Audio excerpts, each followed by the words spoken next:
feedback about this presentation, you might go ahead and copy that right now because it'll disappear after the Zoom call ends. So go ahead and do a screen share. All right, so my name's Jenna Stratthausen. I'm a doctoral psychology intern at CAPS at WSU. I'm going to be presenting on dating safely during the COVID-19 pandemic. I have a lot of information, and I was hoping just to reserve some time at the end for questions and just general discussion.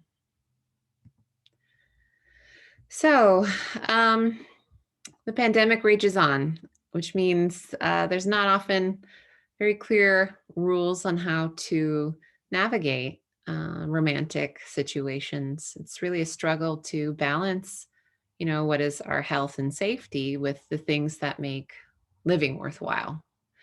Meaningful emotional connections are essential to well-being, and this includes human connection and intimacy.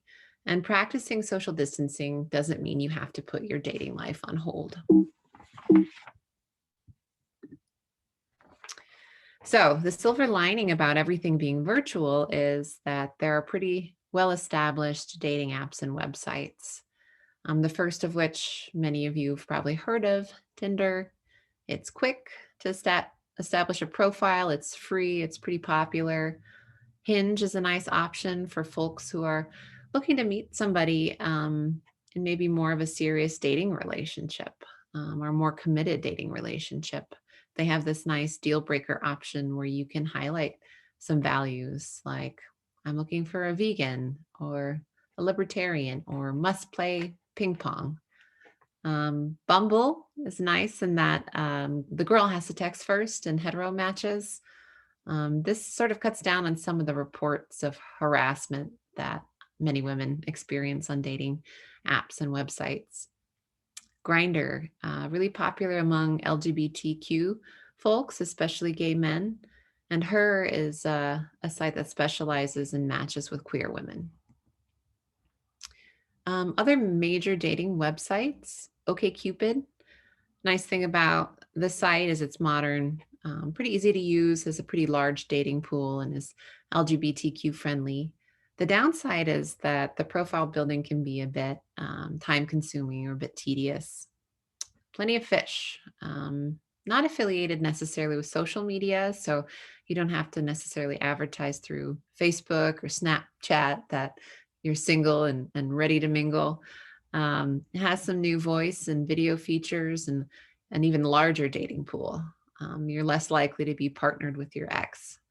So the downside of this is it's not very bisexual friendly, has very narrow categories for identifying, including only 2 gender options.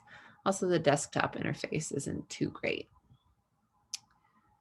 So virtual date ideas, these are things that you can consider doing whether or not you're in a committed relationship already, or perhaps you just met somebody. So going for a walk around the neighborhood can be sort of fun.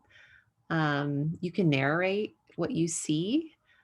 It's nice sometimes to wear earbuds and just be on a voice call and put your phone in your pocket, and it sort of feels less like the conversation is less mediated by the phone. Watching a movie together. So just because you're stuck in separate spaces doesn't mean you can't watch movies. Chromecast extensions like Netflix Party and Scener and Metascape are really nice for watching movies with friends. You can share your taste in movies or maybe binge watch a series together. Number 3, making crafts together can be really fun and timely, I guess, with Valentine's Day. So working on something together gives you something to look forward to in terms of exchanging it at a later date. Again, game night doesn't have to stop just because you're stuck in separate spaces. So playing an online game together, this can look like popular games like Settlers of Catan, or you can join your partner in their Animal Crossing island, or perhaps you want to introduce them to your friend group. in which case things like Heads Up can be real fun. Take a free online class together. There are tons of master classes on creative topics. This is a good way to not only learn a skill or share a hobby, but it gives you something to chat about. Also, following a recipe. It can be fun to cook or bake together. Plus, baking and cooking are inherently messy and can give you some good insights into how people handle stress and challenges, which might further deepen a sense of intimacy. So, if you're thinking about meeting up, maybe you're moving to that next stage after meeting someone online or somewhere else. First thing to keep in mind are the CDC regulations. So, wearing a face mask, staying socially distanced, washing your hands, staying home and sick. Before you meet, be selective and choose based on qualities that really matter. No longer is dating just about, oh, this person is really hot, or he looks like Ryan Gosling, or he appears to be human, said hi to me. You deserve to choose people based on your shared values, and it's safer. Make it clear what you want. Are you interested in a hookup, a committed relationship, a friendship? Making that clear before you meet. Having enough remote meetings first. This just allows you to sort of get to know the person at your own pace and to not only screen them for, how safe they've been during the pandemic, but, if you have shared values. Which brings me to asking key questions early on. So things that were maybe uncomfortable or taboo are becoming more socially acceptable to introduce early on. So things like, are you interested in having kids? Who did you vote for in 2020? How do you feel about BLM? Finally, establishing a meeting prior to meeting up.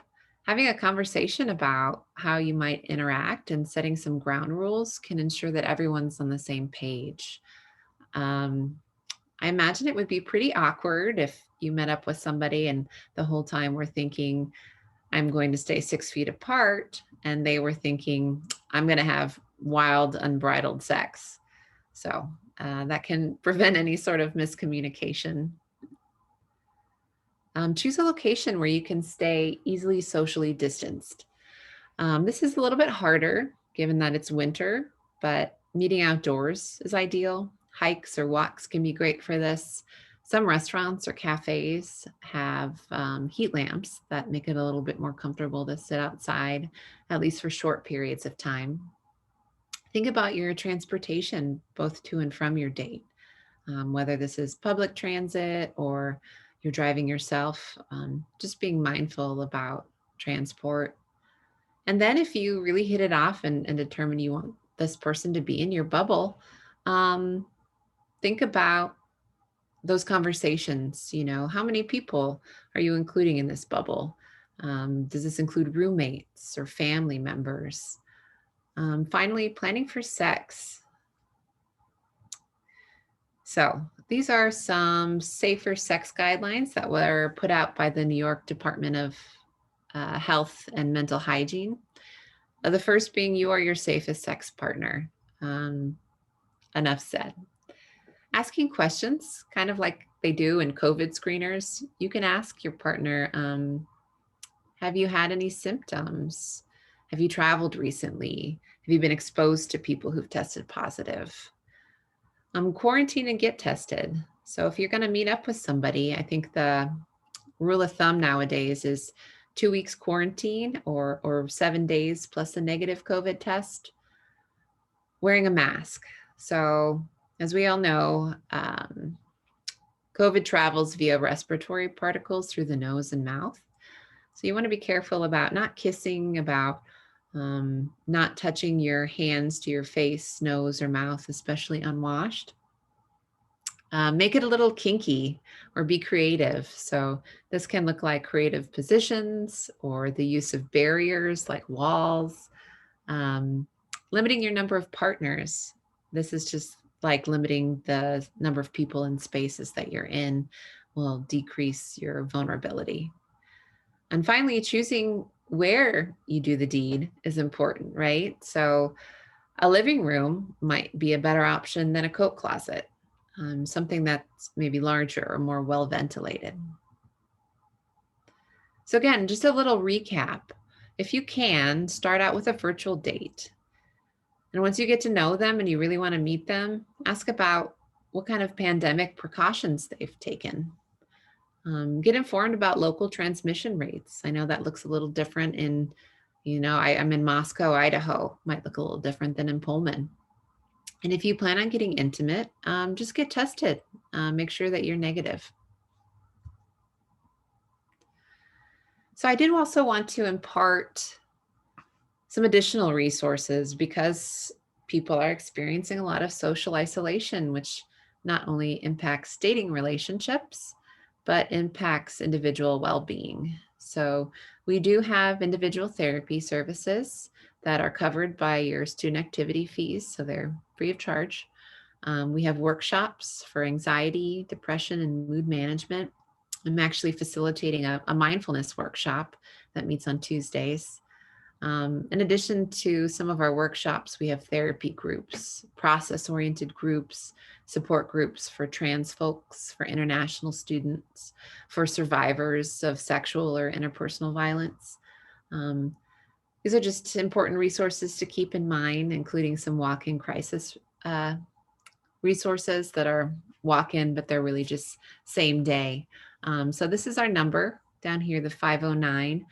You can also call it after hours if you or someone you know is in crisis and speak to somebody via a hotline. So that's all the information I have, but I'm really interested in hearing your questions or just like a general discussion of what dating has been like for you.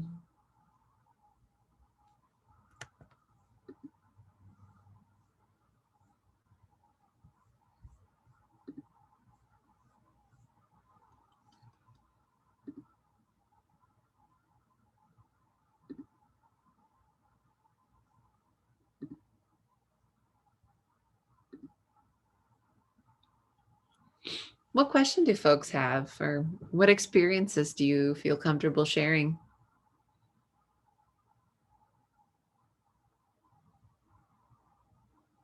And this can be specific to dating relationships, or this can be related to CAPS or other resources locally.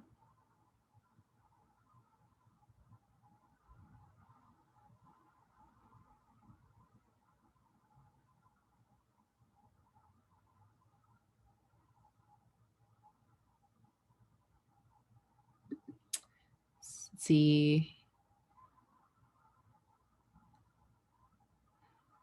Okay, Andrea, I got your message. You're reporting on the Real Talk series. That's great. Feel free to ask any questions, or I'm happy to speak with you afterwards.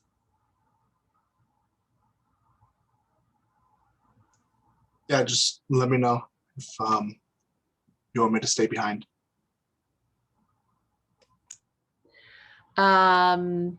So my official title, my name's Jenna Strathouse, I'm a doctoral psychology intern. So Elena Ohanian is our outreach coordinator. She's also a licensed psychologist at